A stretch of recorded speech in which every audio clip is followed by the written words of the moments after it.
Welcome to my YouTube channel. Make sure to like, share and subscribe. This book is called Hide and Seek and it's by T. Albert. James, his sister Sally, and Mark, their BFF, best friend.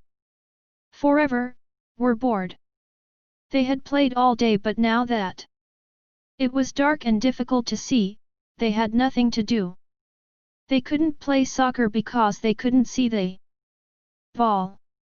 They didn't want to go inside and play a game because it was a beautiful springtime night and they liked being outside, especially after having to play inside all winter long. They just didn't know what to do and it was a little too early for them to go home. I guess I'll just go home, Mark said in a sad voice. Ah! Come on, replied James. We still have time for another game of something. Then Sally said, I have an idea. Let's play hide and seek. I was just going to say that, James said. Yeah, I'll bet, replied his sister. You always say you were thinking of whatever I think of, she snapped. Do not, James said in a loud voice. Do too, yelled Sally.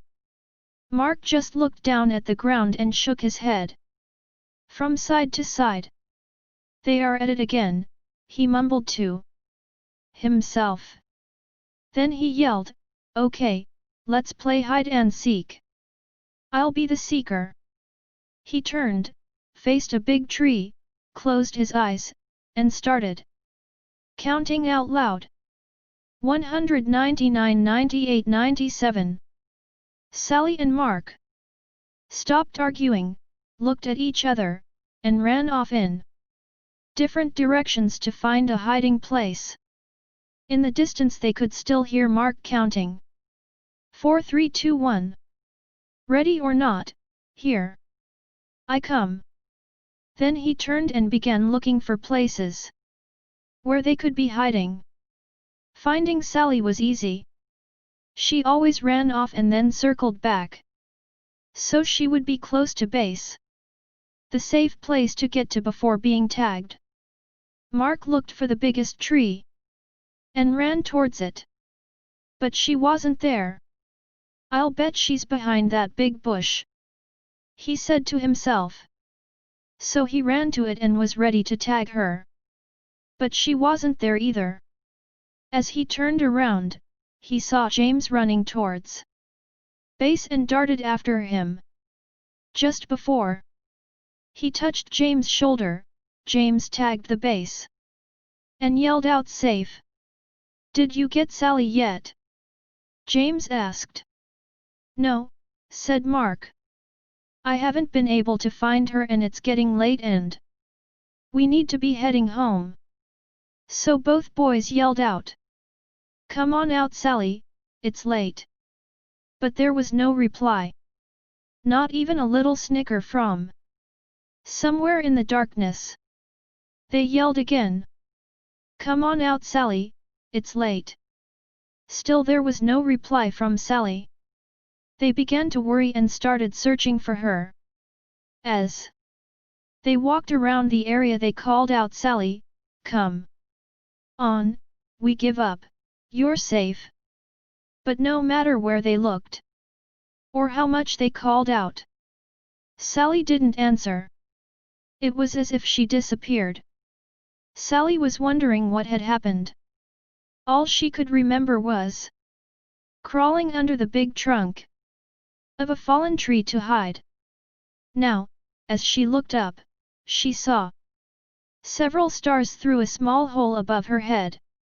She had fallen into a hole when she crawled under the tree trunk. Help! She yelled and heard her voice echo throughout what must have been a cave. Help! Help! Help! Help! Did you hear that, James? Mark said excitedly. Sally just yelled for help. Keep yelling, Sally, James screamed. That way we can find you. Sally heard her brother and kept screaming. After a short while the boys were standing next to the big tree trunk. Hey! Are you stuck under this tree? Asked James. Kind of, Sally yelled. When I crawled under it to hide, I fell into a cave. Please help me, I'm scared. It's dark and I can't get out. Mark said. James, you stay with Sally and I will go get my dad. Then he dashed off into the darkness. Don't be scared, James said.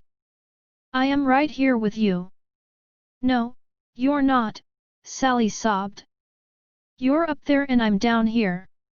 As Sally turned in the darkness of the cave, she bumped into something, screamed, and began to cry. What's wrong? James yelled. There's something down here with me. Sally replied in a shaky voice. Just then, Mark and his dad came running through the woods. Mark's father knelt down and asked Sally if she was okay. He could hear her crying and sobbing. Sally, are you hurt? He asked. No, she said. But I'm scared and there is something down here with me. Stand back, Sally. I am lowering a rope and we'll be down with you in a second. Mark's dad tied the rope to the tree, found the hole under the tree trunk, wiggled a bit, and lowered himself into the cave. Sally could see him coming down the rope and stopped crying. Not only was he there but the cave became brighter from the beam of his flashlight as it danced across the cave's floor and walls. As he reached the floor of the cave, he shone the light on Sally and gave her a big hug. Don't be frightened, he said. I'll have you out of here in no time. Then he shone the light around and saw that she had fallen into a small cave. And very close to her, in the middle of the cave, was something wrapped in layers of old blankets. Mark, James, there's something down here. I am going to tie it to the rope and I want you to pull it out. Okay, they replied. The boys pulled out the object, untied it, and let the loose end of the rope fall back into the cave. The cave wasn't deep and Mark's dad boosted Sally over his head so she could crawl out. He then grabbed the rope and with a little jump, was able to grab the opening and pull himself out. Let's go back to my house for a cup of hot tea. I'll call your parents so they aren't worried. And we'll see what treasure Sally found, he said. When they got to Mark's house, they sipped their tea and began unwrapping the treasure. They carefully peeled off layers of old blankets and cloth to reveal a wooden box. They slowly opened it and stared in amazement. Oh my, Sally said in disbelief. I don't believe what I am seeing. The boys and Mark's father just stared. Inside the box were jewels of every color you could imagine. There were diamonds, rubies, sapphires, and emeralds. Of all shapes and sizes. Intermixed they could see several gold coins and strands of pearls. Were rich, the boys screamed. Not quite, interrupted Mark's father. Someone could have lost this and I don't think you should plan on spending any of it until we find out a little more. Besides, Sally found it. I'll share it, Sally said happily. That's nice, Sally, replied Mark's dad. But the right thing to do is contact the authorities. The next day, the four of them and Sally's mother drove to the police station, explained what had happened, and gave the treasure to the police to hold while they conducted their investigation. They left the police station sadly. and even the double-dipped ice cream cones Mark's father bought for them didn't make them smile. They drove back in silence. Several weeks passed with no word from the police. Then, one evening, Mark's father called James, Sally, and their parents. The police just called and I think you should come over right now, he said. I'm afraid there is some bad news about the treasure. The police are on their way and we'll explain everything when you get here. Sally and James didn't say much during the ride to Mark's house. Sally thought that since it was bad news, the treasure belonged to someone else, even though they probably lost it. Whatever happened to finders keepers? She mumbled. What did you say, Sally? Her mother asked. Oh, nothing, Sally replied. Then she let out a long, sad sigh that echoed through the car. When they arrived at Mark's house, the police were there with the treasure box. As Sally entered, the captain introduced himself and said, Sally, this is yours. Your parents need to sign some papers, but the box and its contents are yours. Sally, Mark, and James shrieked with joy and danced around the room. Then Sally said, What is the bad news? The captain smiled and said, The treasure is worth more money than you can imagine, and with your newfound wealth comes great responsibility. Sally didn't quite understand what the captain was talking about, and right now it really didn't matter. Mark asked, Are you going to share? Of course, Sally said.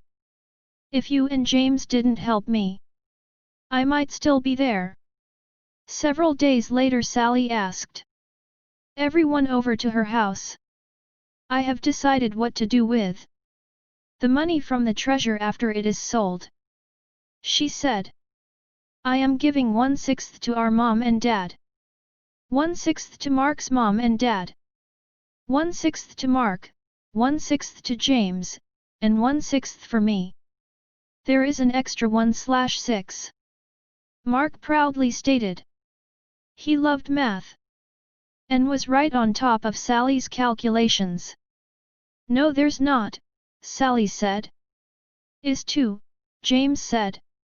Is not, Sally said in an angered voice. Just as Mark was going to say, They are at it again, Sally said. This is why there isn't an extra 1/6. I am giving it to the local charity, so it can be given to those less fortunate and in need. Her mother and father said it was a caring and responsible thing to do. They were very proud of her and knew that she understood what the captain meant when he had turned the treasure over to her just days before. Thanks for listening.